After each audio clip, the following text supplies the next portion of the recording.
when the situation arose with Jonathan and Suzy, I was asked to come speak with them and to meet their daughter and just give an opinion on the best way to continue and what needed to happen next to make sure that she received treatment. I was concerned about what they had told me about the behavioral and emotional changes that was going on in the life of their daughter. And so I did have an opportunity to meet their daughter. And quite frankly, I was convinced that something had happened to this little girl. And I say that after 20 years of serving as a school counselor and making literally 100 or more reports about SA and looking at her behaviors from what Jonathan and Suzy shared with me. I was convinced that their daughter had indeed been affected by something very serious.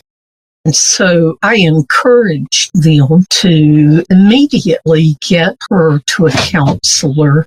So I encouraged them to find a counselor in their area and then take the steps of reporting in Texas. And especially that included meeting with a police officer or the Department of Social Services or Child Protective Services.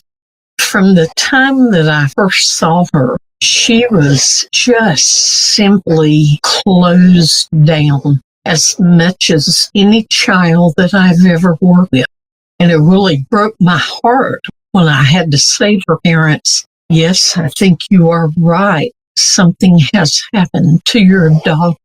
But it was clear from what they said to me in terms of the radical change in behavior that she had undergone from being outspoken and from being very lively to this closed-off little girl that really did not speak and who just hid her head. And much of the time that I tried to enter into a conversation with her, she was just huddled up and closed off.